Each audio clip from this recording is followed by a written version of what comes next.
Kita semua ada di sini dan luar biasa saudara, ya saya melihat bagaimana antusias yang jauh-jauh juga datang saudara ya. Dan tema yang diangkat malam ini adalah keluargaku sorgaku.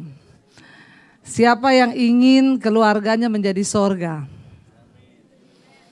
Ya, semua ingin keluarganya menjadi sorga ya saudara. Nah, dan kebanyakan orang itu ketika menikah dia membayangkan ya satu mimpi bahwa dia akan memasuki kebahagiaan dalam pernikahan. Ya, semua orang bermimpi menikah itu untuk bahagia. Ya, dan ketika menikah banyak yang kaget. Waduh, ternyata kok pernikahan seperti ini. Dulu ada seorang gembala, dia bilang kepada saya begini, "Bu, saya itu kalau berkati orang nikah, saya dalam hati berkata gini, selamat masuk neraka." Ya, karena dia bilang, ya menikah itu ya bagi saya masuk dalam neraka, Bu. Itu gembala loh. Terus saya bilang, loh Bapak kenapa berkata seperti itu? Iya, karena memang banyak orang itu termasuk saya masuk dalam pernikahan ternyata tidak bahagia. Saudara, saya selalu berkata juga kepada anak-anak muda yang mau menikah, saya bilang jangan pernah bermimpi menikah untuk bahagia. Langsung diam semua. Ya. Jangan pernah bermimpi menikah itu untuk berbahagia. Kenapa? Yang pertama karena konsep bahagia kita dengan konsep bahagia Tuhan itu beda. Amin apa amin? Ya, kita ini kebanyakan nonton drama Korea. Jadi bayangan kita tentang kebahagiaan itu kalau suami itu nurut seperti yang kita mau, istri itu nurut seperti yang kita mau, anak-anak juga nurut seperti yang kita mau, ya itu konsep bahagia kita. Dan ketika kita memasuki rumah tangga, baru kita lihat, waduh ternyata ya tidak seindah yang aku harapkan. Pernikahan itu tidak seindah drama Korea, tapi juga tidak sesedih film India. Ya, percayalah saudara, yang penting ada Tuhan di sana. Saya ini dari dulu berdoa Tuhan ya, bagi yang muda-muda juga di sini, yang belum menikah berapa banyak, yang belum menikah angkat tangan. Mau dia jombloan, jomblowati atau anak-anak muda, coba saya mau lihat yang belum menikah angkat tangan. Nggak usah malu kalau ditanya Mbak belum menikah itu, jangan malu. Puji Tuhan, haleluya 12 kali belum nikah. Tepuk tangan buat yang belum menikah. Ya, berbahagialah engkau. Ya, kenapa? Karena engkau masih bisa lama bergumul. Lebih baik lama bergumul daripada cepat-cepat nikah tapi nggak bahagia. Jomblo happy itu lebih penting daripada menikah terus nggak bahagia, karena bahagia dalam tanda kutip saudara ya. Cuma saya mau bilang buat yang jomblo, di bawah 30 tahun jodoh di tangan Tuhan, di atas 30 tahun Tuhan lepas tangan. Jadi harus dengan doa dan puasa itu ya. Tapi enggak saudara ya, Tuhan tetap pegang kendali dalam hidup kita. Nah ketika saya menikah, saya nggak usah ambil contoh orang lain lah saya ya. Saya berpikir, wah saya menikah nanti masuk rumah tangga tuh bahagia. Ya, dan puji Tuhan saya itu bertemu jodoh tuh di gereja. Kayaknya itu tempat pertemuan jodoh yang terbaik. Ya, jadi kalau tanya orang dulu ketemu di mana Bu? Di gereja. Wih puji Tuhan banget, rohani sekali toh. Daripada dulu ketemu di mana? Di terminal. Lu mau cari jodoh atau cari preman? Gitu ya saudara. Atau ketemu di mana? Di kuburan. Bersyukur kita ketemu di gereja saudara. Jadi saya punya mimpi waktu itu, waduh menikah nih pasti kalau berantem haleluya. Ya berantem puji Tuhan gitu ya. Setelah kami memasuki pernikahan ya, saya dan suami nomor satu kita itu sudah salah duluan. Kenapa? Karena sebuah hubungan itu dibangun di atas dasar komunikasi. Nah saya ini, suami saya orang Solo, saya Sulawesi. Jadi komunikasi kita sudah salah duluan. Kami memasuki pernikahan saudara, waktu menikah dulunya kan cuma ketemu di gereja, pelayanan bareng. Jadi yang manis-manis, apalagi waktu pacaran itu semua pencitraan. Buat yang masih pacaran di sini ya. Orang tuh kalau pacaran semua pencitraan, pokoknya yang dikeluarkan tuh ya pokoknya semanis mungkin. Contoh waktu saya sama suami dulu pacaran, kalau makan di Kentucky dulu saudara, kita makan dia tuh pisahin crispy-nya. Jadi saya pikir dia nggak seneng. Karena orang Sulawesi itu kalau makan yang enak duluan. Saya ambil saudara crispy-nya, saya bilang ya ampun kamu nggak mau, aku tuh paling seneng. Dia bilang oh iya ambil aja. Jadi setiap kali ke Kentucky begitu dia. Setelah menikah, kita pergi ke Kentucky, dia pisahin, saya mau ambil, tangan saya dipukul. Terus saya bilang, loh kenapa? Bertahun-tahun aku menahan rasa itu. Kamu tahu itu yang aku paling seneng. Lah selama ini tak pikir kamu gak seneng. Dia bilang orang Solo itu kalau makan yang terakhir yang paling enak tuh buat gong. Aduh ternyata orang Sulawesi sama orang Solo tuh beda. Kalau kita makan yang enak duluan, yang enggak enak terakhir, kalau perlu nggak dimakan. Tapi ternyata orang Solo dia makan yang tidak enak dulu, setelah itu yang enak buat gong. Ada yang begitu di sini? Ada ya. Nah itu udah pencitraan, begitu menikah saya baru tahu, ya ampun ternyata kamu selama ini pencitraan. Iya masih pacaran. Yang masih pacaran di sini buka mata lebar-lebar. Jangan bilang cinta itu buta. Kalau sudah nikah baru butalah kau.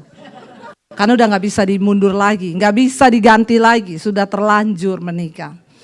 Jadi kami menikah saudara, masuk dalam pernikahan nomor 1 tadi saya bilang hubungan itu dibangun di atas dasar komunikasi.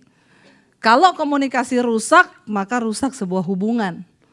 Apalagi nggak pernah berkomunikasi. Hari-hari ini banyak sekali pasangan suami istri yang komunikasinya itu hancur. Baru mau ngomong aja udah males. Nggak usah angkat tangan di sini, saya tahu banyak.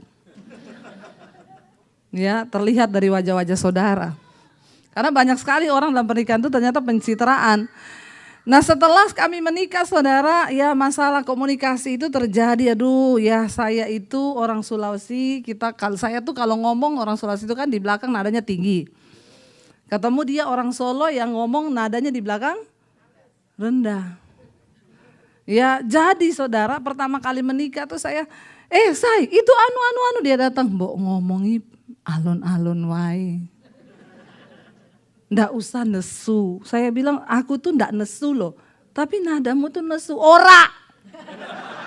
Malah jadi nesu tuh saudara. Jadi setiap hari yang jadi persoalan dalam rumah tangga kami itu cuma masalah bahasa. Dia selalu ngomong, Boko itu belajar ngomong Jawa. Gimana caranya ngomong Jawa? Saya ini dibesarkan ya puluhan tahun di Sulawesi dengan ngomong yang sudah seperti ini.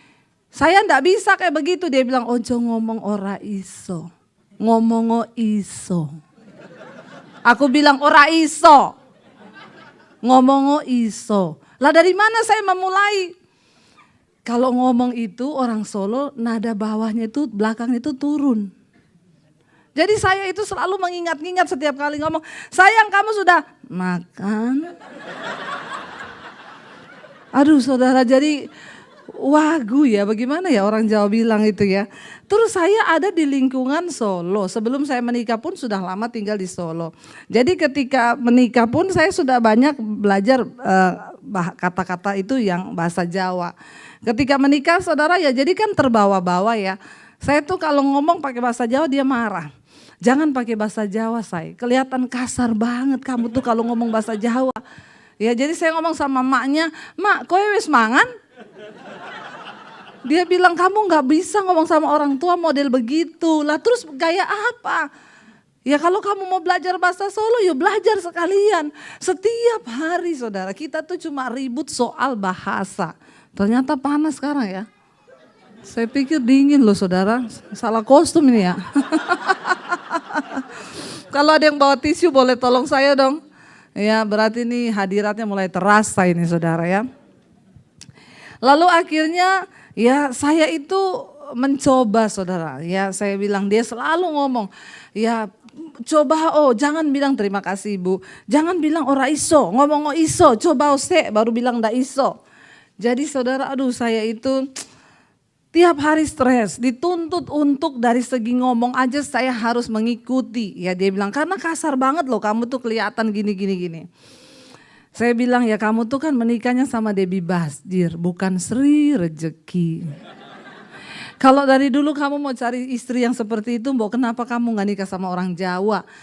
Belajar aja say, ngomong Isa. Jadi kita ini sebagai sepasang sepatu selalu bersama tapi gak bisa bersatu.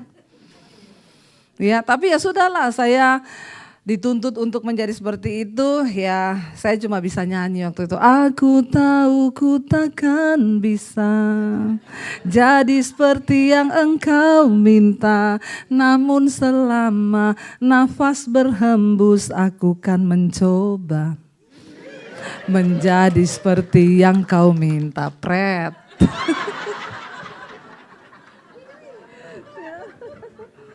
Menjadi seperti yang dia minta, ya. Hari ini kita menikah lalu kita masuk dengan tuntutan demi tuntutan, istri nuntut suami seperti ini, suami nuntut istri seperti itu, yang ada keributan. Lalu saya berpikir ya udah besok saya coba deh jadi orang Jawa supaya dia seneng. Bangun pagi-pagi saya bangunin dia, Mas. Ya, Mas Tangio Mas. Panjenengan arep dahar saiki piye? Dia bangun kaget saudara. Dia bilang, ngopo toh non? Mboten nopo-nopo. Monggo dahar. Dia tuh gini, saya biasa wae. Mboten nopo-nopo Mas. Saudara satu hari sampai siang dia udah gini. Saya biasa wae. Ngene ki sing mbok karep gitu. Dia saudara udah stres sampai malam. Mau tidur, monggo Mas. Turu ose. Akhirnya dia bilang, "Say, wes to say." Terus saya bilang, "Lah kowe mau Debbie Basir apa Sri Rejeki?" Gitu kita harus pastiin dulu, daripada nanti dia tuntut-tuntut saya terus.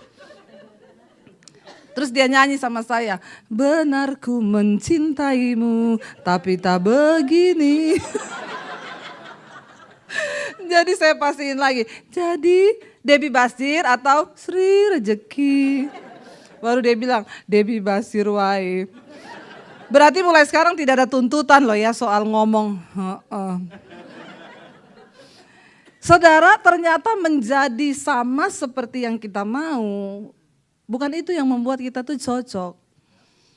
Ya, ketika saya berusaha menjadi seperti yang suami saya mau dalam soal bicara, apa yang terjadi? Bukan jadi cocok kita, dia mau gila, saya mau sinting. Karena saya berusaha hanya untuk menyenangkan dia. Ya, tetapi saudara, saya mau bilang sampai hari ini saya dan suami saya tuh enggak cocok. Sampai detik ini. Di sini ada yang menikah cocok? Angkat tangan tolong. Yang cocok. Artinya tidak pernah berantem seumur hidup. Cocok terus kami menikah, Bu. Dari pertama menikah tidak pernah berantem. Cocok terus kami. Ada? Kalau ada angkat tangan. Kita doakan supaya terangkat hidup-hidup ya Pak. Seperti Henok saudara. Ya. Menjadi cocok itu bukan berarti menjadi sama, satu bahasa. Saya sama suami saya sampai hari ini tidak cocok. Cuma satu yang mencocokkan kami yaitu firman Tuhan. Kenapa Alkitab berkata jangan menjadi pasangan yang tidak seimbang dengan orang yang tidak percaya. Karena engkau akan menemui kesulitan. Pernikahan itu ketika kita itu enggak tunduk pada firman itu celaka, yaitu yang kayak pendetanya bilang selamat masuk neraka. Tidak mungkin akan menjadi sorga. Ya, ketika kita menempatkan firman Tuhan sebagai tolak ukur dalam rumah tangga kita, itulah yang akan membuat kita tuh bahagia. Bukan bahagia dengan konsep kita. Konsep kita makanya tadi di awal saya bilang jangan pernah bermimpi untuk memasuki sebuah pernikahan dengan kata bahagia. Dengan konsep bahagianya kita. Karena bahagianya kita dengan bahagianya Tuhan itu beda. Bahagianya Tuhan tuh apa? Alkitab berkata berbahagialah kamu apabila kamu tuh jatuh dalam berbagai-bagai Sebab kamu tahu bahwa ujian terhadap imanmu itu mendatangkan ketekunan. Ketekunan menimbulkan tahan uji. Tahan uji itu penuh dengan pengharapan. Jadi masukilah sebuah konsep pernikahan. Bayangkan saudara, 2 orang menjadi satu. Kan konsep Tuhan Yesus pernikahan itu 1 tambah 1 sama dengan 1. Kenapa bisa 1 tambah 1 sama dengan 1?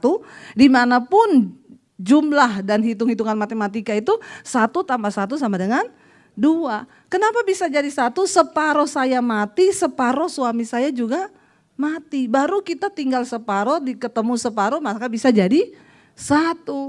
Tapi dalam pernikahan, dalam konsepnya itu semua orang pengennya tetap 1. Ini loh aku. Ya, ini loh saya, ya. Ketika kita masuki konsep pernikahan dengan konsep kita sendiri, maka kasihan anak cucu kita itu pasti menderita. Saudara, banyak orang memasuki pernikahan dengan dosa-dosa masa lalu yang tidak dibereskan. Kepahitan masa lalu, kepahitan luka batin yang tidak selesai. Itu akan menjadi akar di dalam sebuah rumah tangga, itu bisa hancur.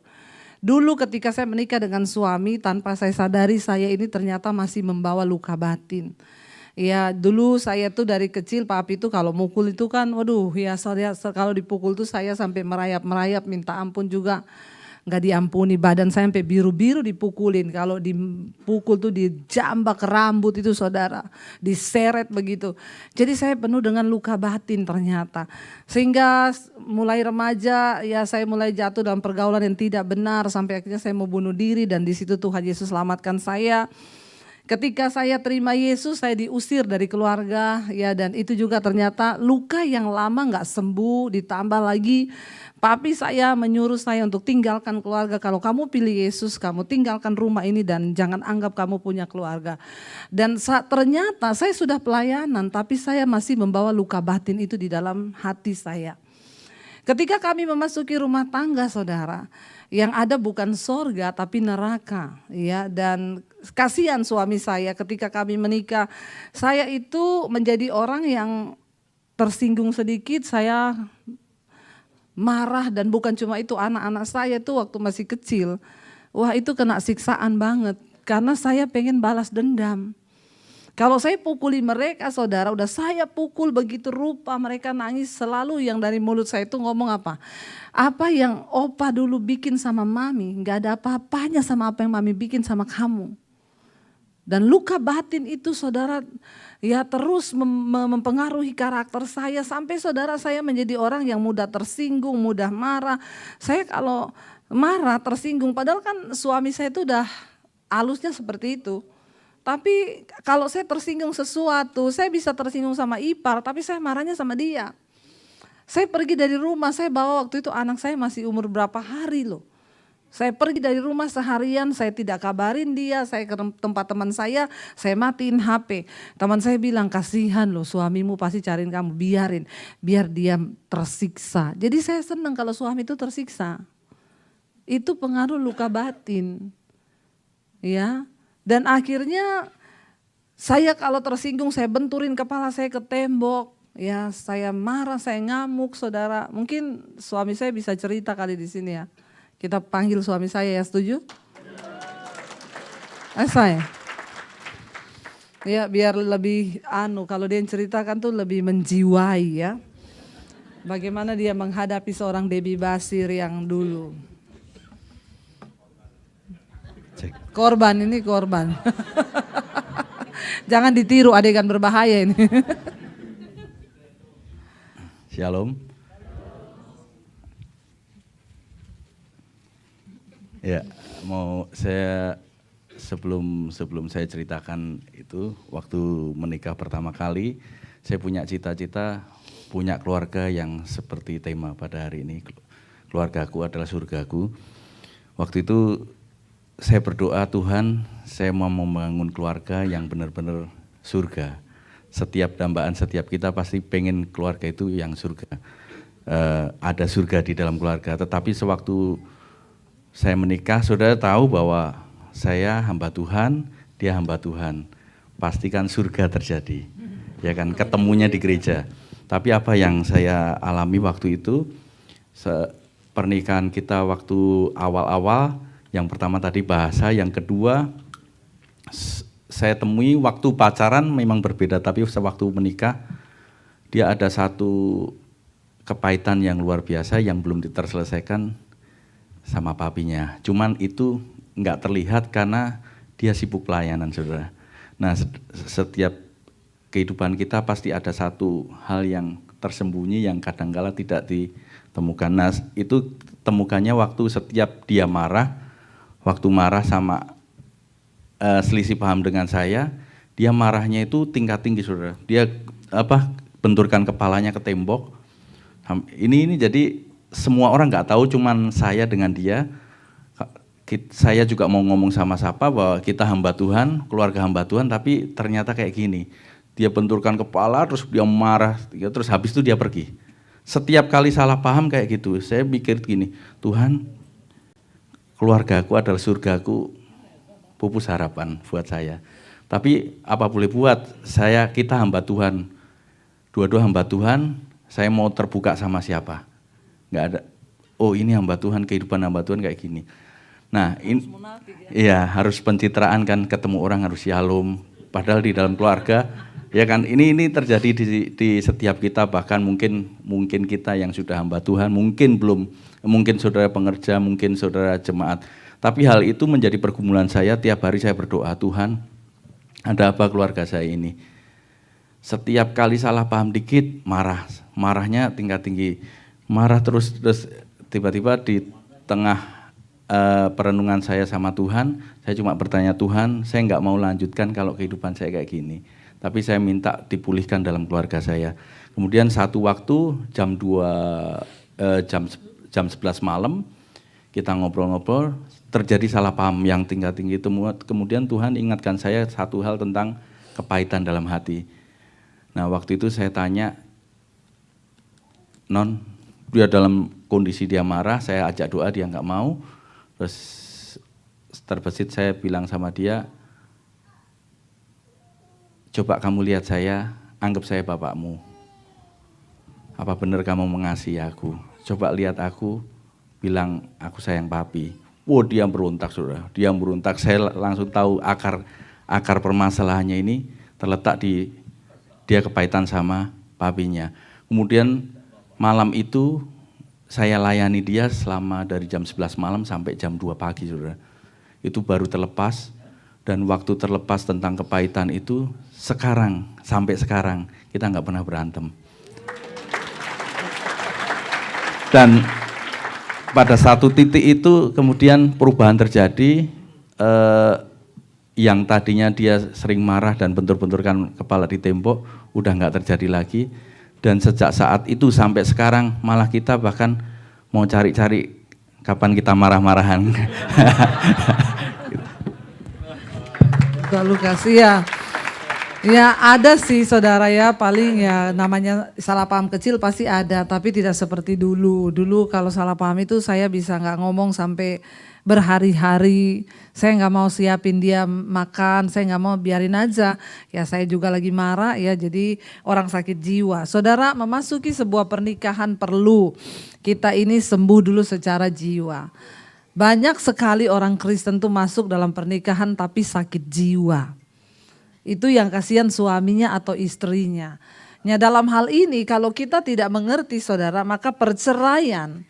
Kenapa tingkat perceraian itu semakin luar biasa? Karena orang tidak mengerti ini saudara. Tuhan itu datang untuk menyembuhkan jiwa kita loh.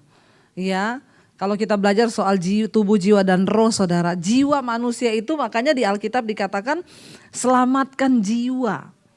Selamatkan jiwa. Kenapa jiwa itu perlu? Dalam jiwa manusia itu ada pikiran, perasaan, dan kehendak. Ketika kami menikah, saya seperti itu, suami saya itu berulang kali ngomong, kamu tuh ada luka batin loh yang belum sembuh. Kamu tuh ada kepahitan. Wah, dia ngomong begitu, saya emosi nggak? Makin emosi. Saya bilang sama dia, saya ini pelayanan loh. Saya tuh doakan orang yang kepahitan, yang luka batin. Terus kamu ngajarin saya soal kepahitan, soal luka batin. Nggak usah ngajarin saya ini pengkhotbah. Tapi saudara, ternyata Tuhan itu ya tahu suami saya mungkin bergumul buat saya. Suami-suami kalau ada istrimu yang masih sakit jiwa, jangan angkat tangan di sini. Jangan angkat tangan. Ya, Milikilah sebuah kerinduan, udah berkata Tuhan aku tuh pengen rumah tangga ini pulih. Ketika masih ada salah satu di antara suami istri itu yang rindu supaya kehendak Tuhan itu terjadi dalam rumah tangga itu, tidak ada perkara yang mustahil. Makanya saudara, ya ada seorang ibu datang di ibadah ketika saya khotbah, saya berkata begitu. Ketika masih ada salah satu saja antara suami istri itu yang masih rindu supaya kehendak Tuhan terjadi dalam rumah tangga itu, maka tidak ada perkara yang mustahil. Lalu seorang ibu selesai khotbah, dia datang, dia nangis sama saya, dia bilang, ibu tahu saya sudah mau mengambil keputusan untuk bercerai. Suami saya sudah gugat saya dan saya sudah yakin, yes saya mau tanda tangan karena tidak ada kebahagiaan dalam rumah tangga kami. Tapi saya dengar khotbah ibu tadi, saya mau putuskan Bu, saya mau naik ke bukit doa untuk berpuasa. Saudara, saya bilang iya Bu, ini waktunya untuk engkau mencari Tuhan. Bela dulu rumah tanggamu di hadapan Tuhan. Kenapa Bapak Ibu suami istri, kenapa kita berdua harus sepakat, Alkitab berkata seimbang, sepakat karena kita nih akan diberi titipan anak. Kita itu bukan hanya untuk melahirkan anak. Beberapa waktu saudara, ya sekarang nih kita lagi bikin ya satu pelayanan yang berbeda. Saya dan suami mendapat panggilan pelayanan, kami setiap bulan melayani seminar hamba-hamba Tuhan. Di desa-desa kita bikin, mengumpulkan semua dari berbagai gereja. Setelah itu youth saudara dikumpulkan. Ya dan beberapa pelayanan youth itu saudara, kita tuh lihat anak-anak kita tuh baik-baik saja loh. Satu kali ketika saya pelayanan di satu gereja, ada seorang pemain tamborin, kelihatan anak ini lugu sekali saudara. Ternyata ketika dia selesai pelayanan, ibu gembalanya itu ngomong ke saya, Bu anaknya yang di tengah itu yang main tamborin. Ibu lihat anak yang manis kan, cantik iya. Dia Bu kelas 3 SMA tapi sudah 5 kali aborsi. Dan orang tuanya tidak tahu. Dan dia datang kepada saya, dia menghadap, dia mengaku semua dosanya. Saudara bisa bayangkan dalam sebuah keluarga kita nggak tahu. Ternyata anak kita di luar sudah serusak itu. Belum lagi ketika altar call dipanggil maju yang mau coba bunuh diri. 200 anak maju. Yang pernah melakukan percobaan bunuh diri dan orang tuanya nggak tahu. Ya, kita waktu ditanya kenapa mau bunuh diri, ada yang sudah gagal dengan pacarnya, sudah terlanjur menyerahkan tubuhnya tapi ditinggal. Ada yang diperkosa bapaknya sendiri. Diperkosa bapak kandungnya. Dan ini terjadi di dalam gereja saudara, di dalam gereja. Kita nggak usah bicara di luar gereja. Ya belum lagi di Indonesia bukan cuma bapak kandungnya, bapak rohani. Soalnya kalau ketemu manggilnya papi.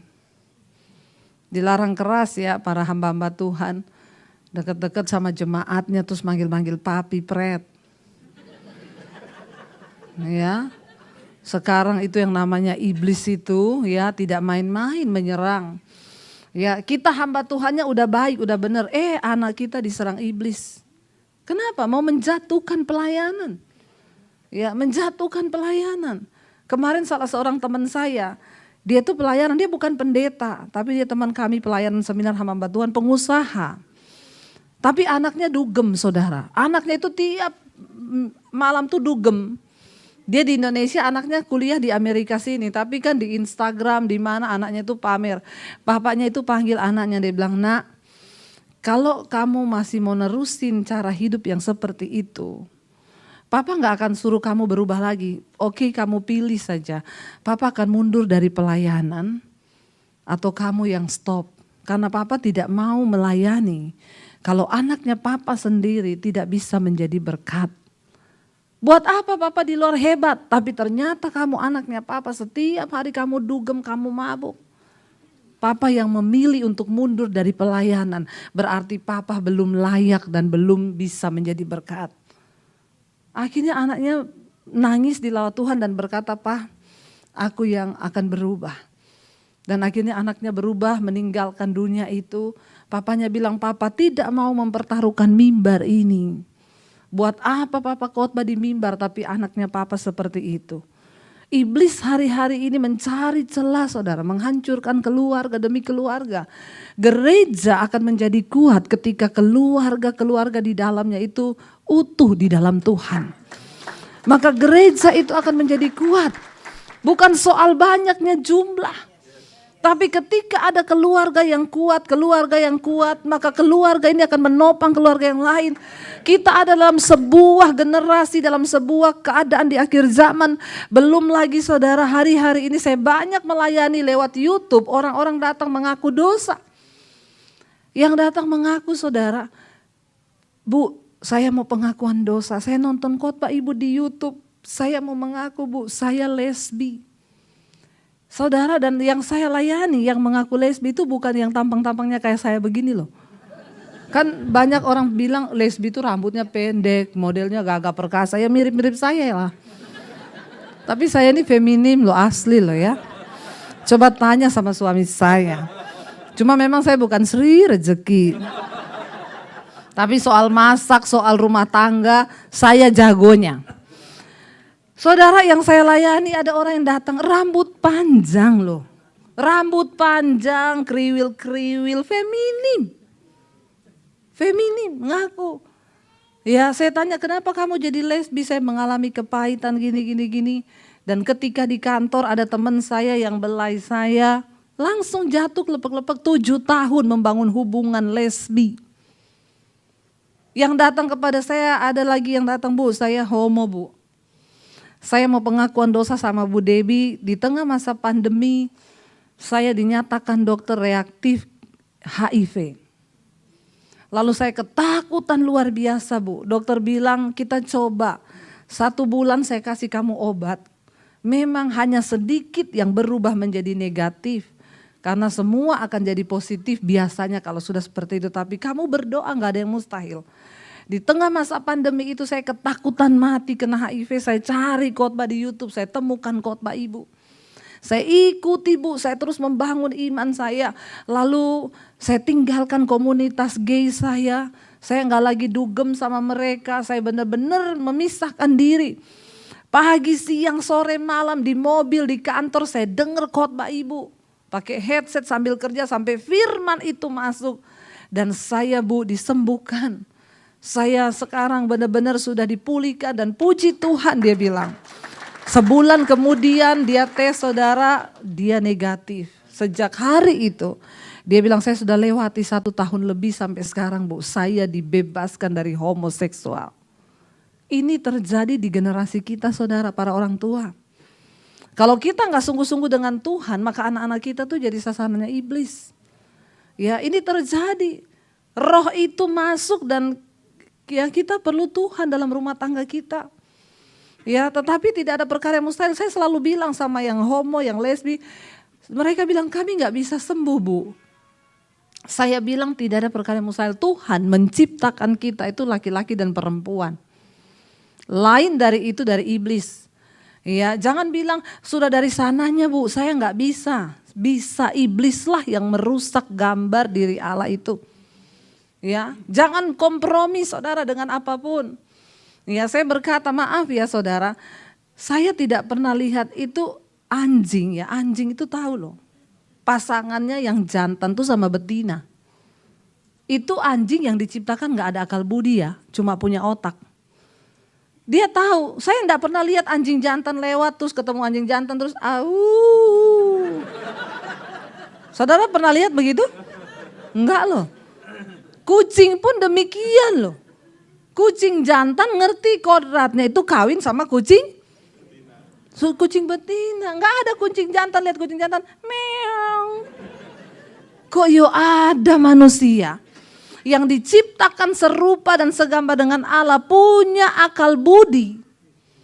Tapi gak bisa melakukan apa yang harusnya Tuhan sudah kodratkan. Itu kan iblis. Seorang gay telepon saya dari Bali, Bu saya nonton khotbah Ibu. Saya lihat Bu, saya mau pengakuan dosa sama ibu saya homoseksual. Dan saya setiap hari melakukan dosa seperti itu Bu, kami punya klub. Apa yang harus saya lakukan? Saya bilang kalau kamu sampai telepon saya berarti Tuhan pilih kamu. Iya saya dengar khotbah Ibu, saya harus memulai dari mana? Saya mau ke Jakarta minta ibu tumpang tangan, tidak perlu. Karena biar saya tumpang kaki pun, kalau kamu tidak niat, tidak akan berhasil. Bukan soal pendeta yang tumpang tangan. Sekarang hatimu dan niatmu untuk keluar dari dosa itu. Saya harus mulai dari mana, Bu? Kamu lihat mukamu di cermin setiap hari. Kamu perkatakan, sebut namamu dan bilang, kamu diciptakan sebagai seorang laki-laki. Segala roh homo, roh banci keluar dalam nama Yesus. Setiap hari saya harus berkatakan itu, Ibu. Iya, kamu mulai dari dirimu sendiri. Gak usah cari pendeta, tapi cari Tuhan. Akhirnya dia lakukan, saudara, dia lakukan. Dia bilang satu kali, jadi setiap hari saya pantau lewat HP aja. Satu kali dia bilang gini, Bu, saya hari-hari ini, Bu, kalau saya perkatakan itu, saya mau muntah. Saya bilang gak apa-apa, terusin, berarti setannya sekarang udah mulai panas tuh. Ya, lalu saya doain dia di telepon, lagi berdoa begitu, saya tangking, Bu, saya mau ke toilet ya, Bu, maaf. Ya gak apa-apa, lari aja. Saya dengar dia muntah-muntah, saudara. Ya, lalu akhirnya kami terus berdoa, setiap hari dia dengarkan firman. Lalu satu saat dia telepon saya, Bu, saya sudah putus dari komunitas saya sudah keluar. Karena saudara, kalau engkau mau sungguh-sungguh bertobat dalam Tuhan, memang firman Tuhan berkata engkau harus tinggalkan komunitas yang seperti itu. Karena pergaulan yang buruk itu merusak kebiasaan baik. Sekuat apapun kita rusak kalau kita ada dalam sesuatu yang rusak. Makanya hati-hati engkau bergaul. Ya jangan sembarangan, kita ini hidup benar, sudah di tempat yang benar aja iblis mau tarik kita. Apalagi ya kayak ada di Indonesia yang ada di sini, pendeta tukang selingkuh. Ya, sukanya jatuh di got. Pemabok, tiap kali mabok jatuh di got. Dia bilang, istrinya bilang, kamu kalau mabok, kalau pulang gereja jangan mampir kemana-mana, kamu tuh mesti mabok nanti di got lagi. Ya, dia bilang, oh tidak, saya itu hafal got itu di mana saja saya tahu got. Benar, satu kali orang datang, Bu, Pak Majelis sudah jatuh di got lagi sana. Dia datang, kenapa lagi kamu mabuk, tarik istrinya, saudara. Saya udah bilang kan, kamu pulang gereja langsung pulang, jangan mampir, ini mabuk lagi kamu. Dia bilang, enggak, kemarin saya tahu tidak ada got di situ. Siapa yang pindahin itu got ke situ? Namanya juga orang mabuk, saudara. Orang sukanya jatuh di got, tapi maunya main dekat got. Kalau engkau tahu engkau gampang jatuh di kenajisan, homoseksual, jangan deket-deket sama hal itu. Lari menjauh, jangan lari mendekat. Amin. Yang muda-muda di sini engkau harus berani putus dengan komunitas itu. Lalu dia bilang, Bu, saya putus dari komunitas itu. Sekarang saya di Bali nih cari gereja, Bu.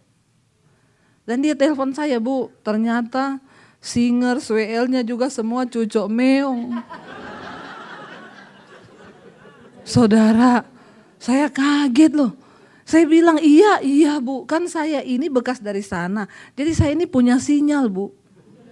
Saya tahu frekuensinya orang-orang begitu, Bu. Astaga, Bu, saya masuk di gereja lihat WL, singer semua cucok, Bu. Jadi saya bingung sekarang ini mau kemana. Ngeri juga kan saudara, ngeri ya. Kalau gereja sudah tidak mampu menjadi terang, orang yang dari dunia luar aja mau masuk ke sini, sama aja. WL melambai, singer cucok, terus mau dibawa kemana? Ini PR loh bagi kita, saudara. Generasi ini sedang hancur dan orang tua tidak bisa menaruh 100% pendidikan Alkitab firman Tuhan terhadap anakmu di sekolah minggu saja tok. Gak bisa. Di Indonesia sampai hari ini tuh sekolah minggu dimasukin anaknya, nyanyinya masih sama. Kambing, embek, kucing. Di sini juga begitu, Bu. Astagfirullah, subhanallah. Ternyata dari Indonesia sampai ke sini sama aja, enggak ya? Jadi itu anak sekolah minggu, saudara masuk sekolah minggu sama dari dulu sekarang selama-lamanya. Padahal dia di rumah udah nyanyi let it go, let it go. Dan di sekolah minggu masih sama. Kambing, embe-embe, kucing.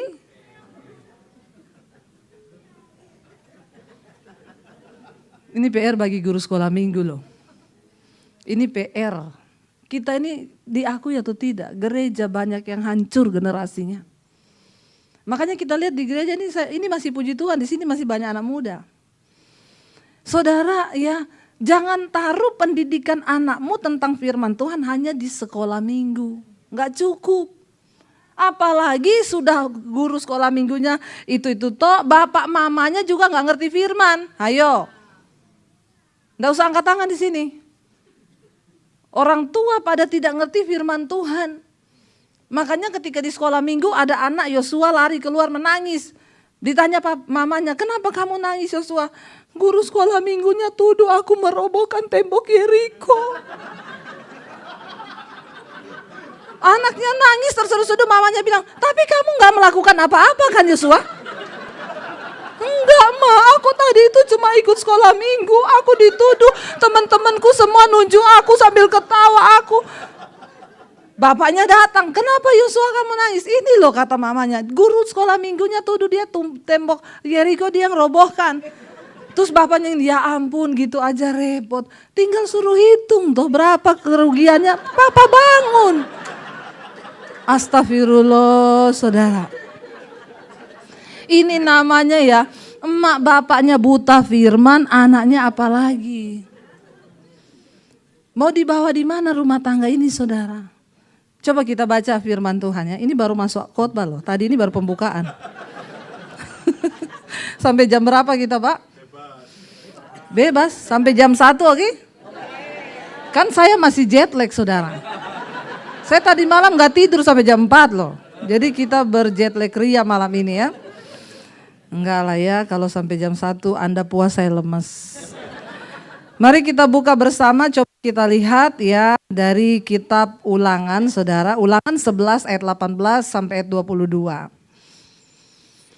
Ulangan 11, ketika Tuhan membawa bangsa Israel keluar dari Mesir menuju ke tanah perjanjian, dan ketika mereka akan memasuki tanah perjanjian, negeri yang berlimpah susu dan madu itu, Tuhan berkata kepada Musa, sampaikan kepada bangsa itu, baca bersama, tetapi kamu harus menaruh perkataanku ini dalam hatimu dan dalam jiwamu. Kamu harus mengingkatnya sebagai tanda pada tanganmu, dan haruslah itu menjadi lambang di dahimu. Kamu harus mengajarkannya kepada anak-anakmu dengan membicarakannya apabila engkau duduk di rumahmu dan apabila engkau sedang dalam perjalanan, apabila engkau berbaring dan apabila engkau bangun. Engkau harus tuliskannya pada tiang pintu rumahmu dan pada pintu gerbangmu, supaya panjang umurmu dan umur anak-anakmu di tanah yang dijanjikan Tuhan dengan sumpah kepada nenek moyangmu untuk memberikannya kepada mereka selama mereka di atas bumi. Sebab jika kamu sungguh-sungguh berpegang pada perintah yang kusampaikan kepadamu untuk dilakukan dengan mengasihi Tuhan Allahmu, dengan hidup menurut segala jalan yang ditunjukkannya, dan dengan berpaut padanya, di sana dikatakan apa? Yes, menghalau. Ya, itu saudara janji Tuhan. Saudara dikatakan di sana apa firman Tuhan bilang? Kamu harus mengajarkannya. Pertama, kamu harus menaruh perkataan firman itu di dalam hatimu. Bapak-bapak dan ibu-ibu, sebagai orang tua kita disuruh menaruh firman di dalam hati kita dan di dalam jiwa kita. Itu tadi bagaimana jiwa kita sehat waktu ada firman di dalam jiwa. Jadi tidak banyak yang sakit jiwa. Ya, jiwa itu manusia kan ada pikiran, perasaan dan kehendak. Orang yang dikit-dikit marah, dikit-dikit tersinggung itu sakit. Jangan menertawakan diri sendiri. Ya, lu bener dikit-dikit marah, dikit-dikit tersinggung itu sakit jiwa tapi masih stadium awal.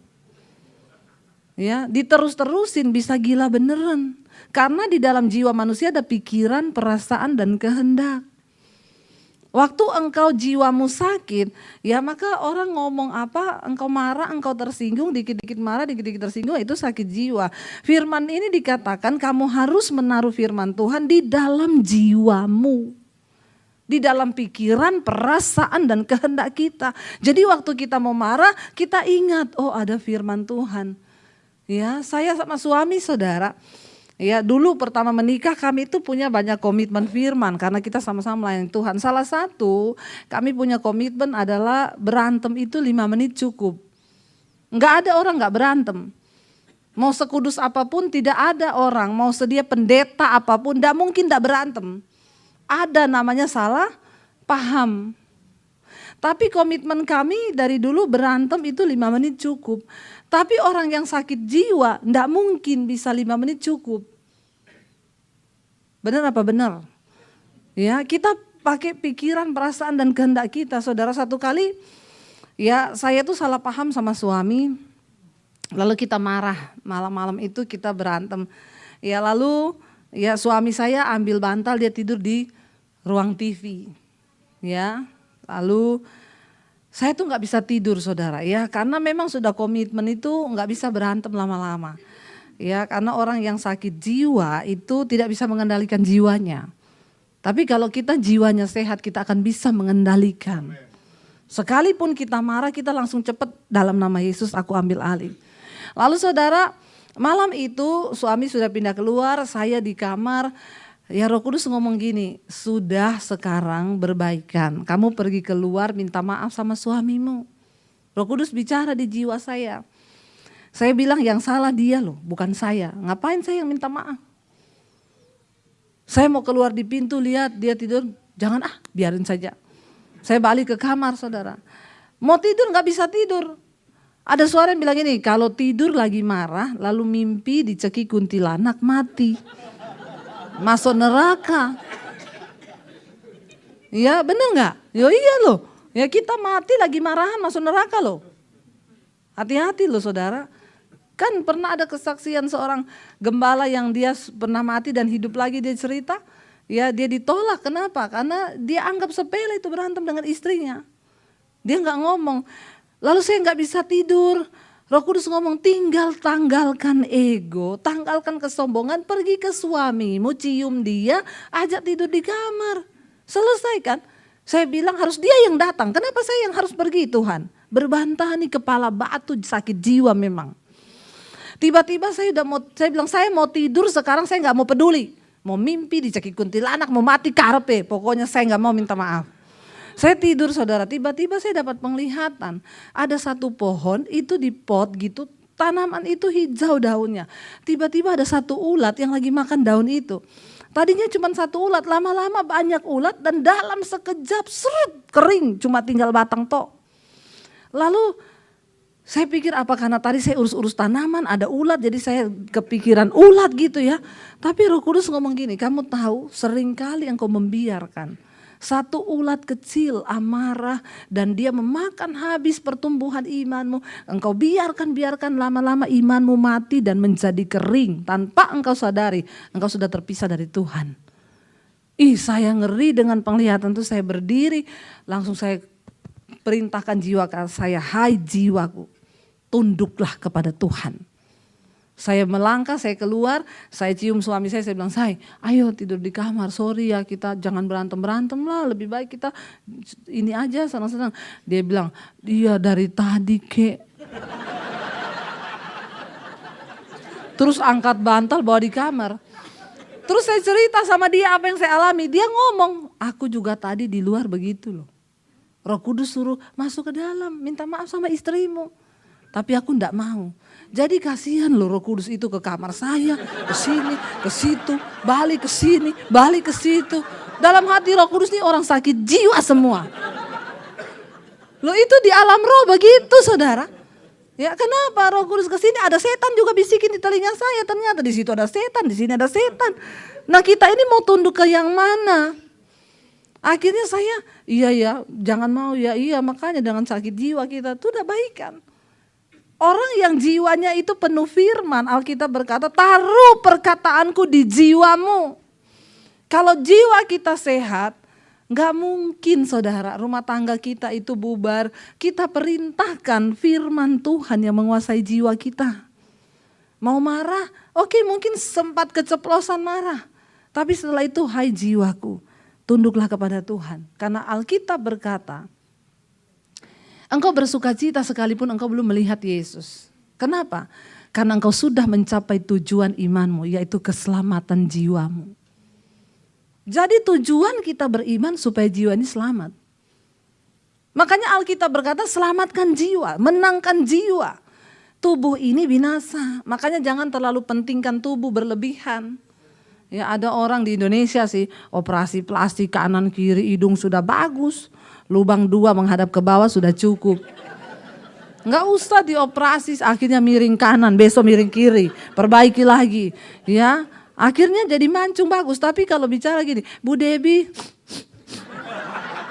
Ibu kenapa jadi begitu ngomongnya? Waktu operasi kemarin kena Bu sarafnya. Cantik tapi kalau ngomong, Bu. Ya, saudara, kalau kita mati, tubuh ini cuma jadi tanah. Dimakan ulat, tapi jiwamu itu akan kembali kepada Allah Bapa. Makanya Yesus berkata, jangan takut kepada manusia yang hanya berkuasa membunuh tubuhmu. Tapi takutlah kepada Allah yang berkuasa membunuh jiwamu di dalam neraka. Jangan main-main loh sama jiwa saudara. Amin. Engkau harus isi jiwa itu dengan firman. Nah dikatakan di sana, kamu harus mengajarkannya kepada siapa? Anak-anakmu. Ajarkan firman itu kepada anak-anakmu. Ajarkan mereka tentang Tuhan. Ya, engkau harus membicarakannya apabila engkau duduk di rumahmu, di meja makan. Ajar anakmu firman. Waktu engkau dalam perjalanan di mobil, ajar mereka firman. Ya, saya selalu berkata kepada anak-anak saya, ingat loh dek, hidupmu itu akan berbahagia kalau engkau hidup menurut kehendak Tuhan. Engkau cari jodoh yang sesuai kehendak Tuhan, bukan maumu sendiri. Ya, saya ajarkan kepada mereka hidup jaga kekudusan di grup keluarga tuh. Saya pelayanan di luar kota, saya kirimin mereka ayat. Ya, hidup jagai kekudusanmu. Ada Roh Kudus yang menjaga kamu. Mami gak bisa awasi kamu, tapi Roh Kudus akan mengawasi hidupmu. Ucapkan itu, ajarkan firman itu kepada anak-anakmu. Dikatakan di sana apa? Bicarakan itu. Berapa banyak di sini orang tua yang mengajarkan anaknya firman? Atau engkau pikir cukuplah di sekolah minggu dia sudah belajar? No, gak bisa. Makanya orang tua harus ngerti firman. Jangan engkau bangun lagi tuh tembok Yeriko. Gampang, tanya kerugian berapa. Papa bangun, papa kontraktor. Tembok Yeriko mau dibangun ulang, gak ngerti firman. Astaga saudara. Bayangkan itu. Ya sama kayak Ungke sekolah di kampung nih. Ungke datang ke sekolah. Pulang nangis. Kenapa kau nangis Ungke? Ungke dimarah sama ibu guru. Ditanya siapa yang tanda tangan naskah proklamasi. Ungke jawab bukan Ungke. Guru jewer kupingnya Ungke. Bapaknya bilang besok papa temani kau ke sekolah. Tapi memang kau tidak tanda tangan apa-apa kan?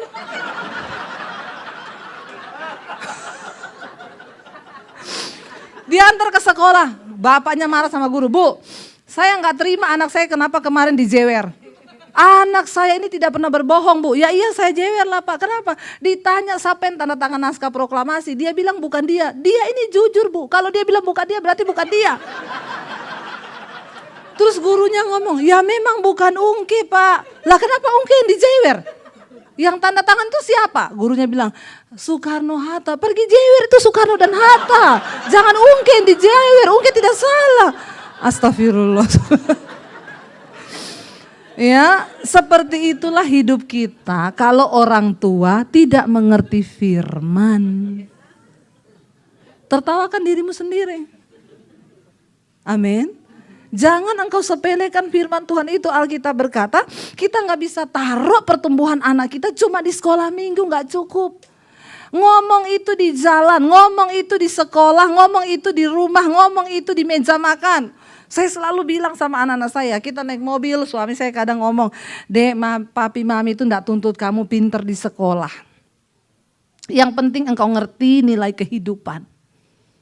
Itu lebih utama daripada nilaimu di raport. Jadi saya itu gak pernah menuntut anak saya saudara. Ya seberapa besar kemampuanmu ya itu aja. Sampai satu kali saya ditelepon waktu nilai anak saya di sekolah. Jadi gimana Bu Guru? Ya dia nilainya berapa? Ini cuma ada satu Bu yang jelek sih. Saya tanya anak saya, kenapa yang nilaimu itu jelek? Gini Mam, waktu itu ada soal, ditanya begini. Si A harus membawa tabung gas, air galon lewat lift. Ya, hari sudah malam. Lift itu kebuka hanya berapa jam. Jadi berapa galon yang bisa dibawa si A untuk mencapai? Anak saya jawab, kasihan kan sudah malam, besok aja lagi. Nggak usah dipaksa. Sama gurunya dikasih 0. Terus saya bilang sama anak saya, kalau Mami jadi gurunya nih, Dek tak kasih nilai 100 kamu. Kenapa? Karena kamu punya hati nurani. Bayangkan di soal aja loh, dia menjawab dengan hati nurani toh. Iya kan saudara? Saya juga sih nggak tahu itu hati nurani apa malas ngitung ya. Tapi kan setidaknya punya hati nurani. Kan guru itu nggak bisa hanya menilai dari satu jurusan. Dia harus menilai, oh anak ini berarti psikologinya lebih bicara daripada logikanya kan. Dia jawabnya nggak usah dihitung, kasihan kan sudah malam, ngapain diburu-buru kerja, masih ada hari besok. Udah malam suruh istirahat saja. Benar kan saudara? Tapi saya bahagia anak saya walaupun dia nilainya di sekolah jelek tapi nilai mentalnya bagus. Berarti dia punya belas kasihan yang tinggi ya toh? Saya ngomong serius loh ini. Saking terlalu banyak firman yang masuk, akhirnya semua dinilai sesuai firman juga. Saudara, bahagialah ketika anakmu itu mengerti nilai kehidupan. Ya, mari kita menjadi keluarga yang sungguh-sungguh di mata Tuhan. Ya, di situ dikatakan ucapkan itu tentang firman tuh ketika engkau duduk di rumahmu, apabila engkau sedang dalam perjalanan, apabila engkau berbaring, apabila engkau bangun, ceritakan tentang firman kepada anakmu. Kami saudara ketika ada pergumulan, kami cerita ke anak-anak. Dulu kami gak bisa bayar kontrakan rumah, kami gak bisa bayar cicilan rumah, kami kumpulin mereka. Kami cerita, Mami sama Papi lagi dalam kesusahan keuangan, kita gak bisa bayar rumah. Yuk kita berdoa bersama-sama. Saya ajak mereka berdoa, kami gandeng tangan. Sampai saya ingat anak saya yang kecil itu, saudara, dulu setiap kali saya doa nangis-nangis, dia mesti berdiri di samping saya waktu kecil. Dia pegang kepala saya, kalau saya udah doa nangis dia, habis saya berdoa amin, dia tanya, Mami enggak punya uang ya? Mami minta uang sama Tuhan? Kalau Tuhan kasih uang gimana Mam? Jatuh dari langit? Itu saking mengertinya, tapi saya bilang, enggak Dek, Mami tuh berdoa. Kenapa nangis? Bersyukur sama Tuhan. Kami cerita ketika kami ada dalam pergumulan. Kami berdoa bersama ketika dalam pergumulan. Ketika kami melihat mujizat, kami pun cerita kepada mereka. Dan mereka tahu bahwa Tuhan itu hidup. Dan mereka tahu bahwa Tuhan itu ada. Dan iman mereka tumbuh ketika orang tua itu cerita tentang Tuhan. Yang utama adalah suami istri kita harus kuat di dalam Tuhan. Jangan bawa persinahan masuk dalam rumah tanggamu. Anak-anak cucumu lah yang akan menanggung itu. Kutuk itu ada saudara. Saya pernah melihat satu kutuk, ada satu orang tua mereka hamil duluan sebelum kawin. Anak yang pertama hamil duluan sebelum nikah. Anak yang kedua hamil duluan, 5 anak-anaknya semua hamil duluan. Dan dia punya cucu. Cucunya banyak, yang sudah menikah itu berapa? Semua hamil duluan. Ini kutuk. Bapak-bapak, ketika engkau hidup dalam persinahan, ingat, iblis akan mengikat itu untuk keturunanmu. Dan kalau keturunanmu tidak sungguh-sungguh di dalam Tuhan, mereka akan kena semua kutuk itu. Itu di dalam alam roh. Kenapa kita harus hidup dalam kebenaran? Jangan ada dosa dalam rumah tangga, jangan ada sesuatu yang najis saudara, supaya rumah tangga kita diberkati. Tuhan berkata, apabila engkau menceritakan itu kepada anakmu, supaya apa? Baik keturunanmu, baik hidupmu di bumi dan juga keturunanmu.